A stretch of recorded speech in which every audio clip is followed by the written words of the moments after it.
एक बार महात्मा बुद्ध एक गांव में अपने शिष्यों सहित घने पेड़ की छांव के नीचे बैठ थे। आसपास के गांवों से बहुत से लोग अपनी मानसिक समस्याएं लेकर महात्मा बुद्ध के पास आ रहे थे। महात्मा बुद्ध उन सब की मानसिक परेशानियों का समाधान देते। सब लोग खुशी खुशी अपनी समस्याओं का समाधान पाकर वहां से लौट रहे थे।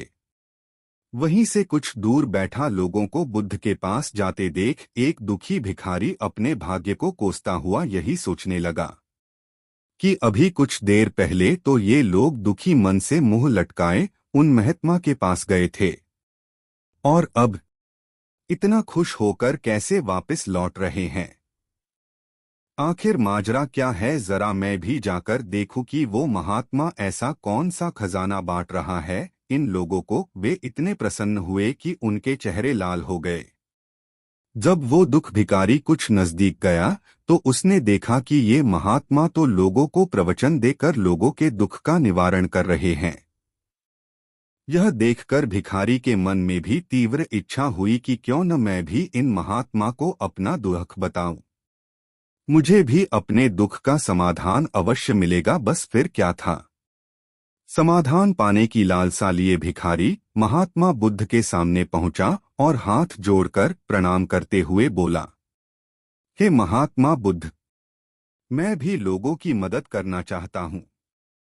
मुझे लोगों की मदद करने की बहुत इच्छा है, लेकिन मैं कैसे मदद कर सकता हूं? मैं बहुत गरीब हूं।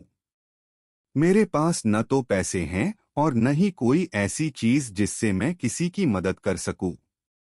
मैं कोशिश करने पर भी किसी की मदद नहीं कर सकता।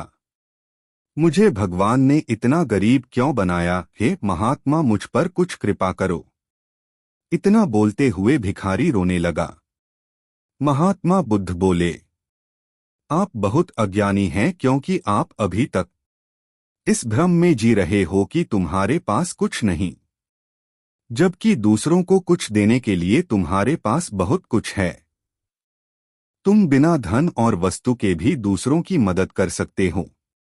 तुम्हारे पास जुबान है जिससे तुम मीठे शब्द बोलकर किसी के दुखी चेहरे पर मुस्कान ला सकते हो। इन्हीं शब्दों की ताकत से तुम किसी के भी टूटते हौसलों को फिर से मजबूत कर सकते हो।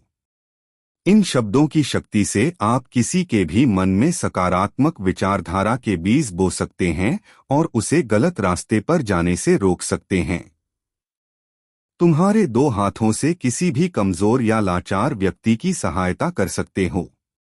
आपके दो आंखें किसी अंधे को रास्ता दिखा सकते हैं।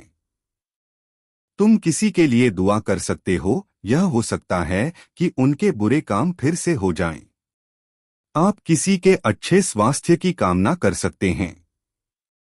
लेकिन अज्ञानतावश तुम अब तक इस बात को समझ नहीं पाए और इस भ्रम में अब तक जीते रहे कि तुम्हारे पास मदद करने के लिए कुछ नहीं। किसी की मदद करने के लिए धन और वस्तु का होना अनिवार्य नहीं है। बिना धन और वस्तु के भी हम कई प्रकार से लोगों की मदद कर सकते हैं। महात्मा बुद्ध के ज्ञान से भरे ये सुंदर शब्द सुनकर भिखारी के चेहरे पर मुस्कान आ गई और वह खुशी से झूमता हुआ वहां से चला गया।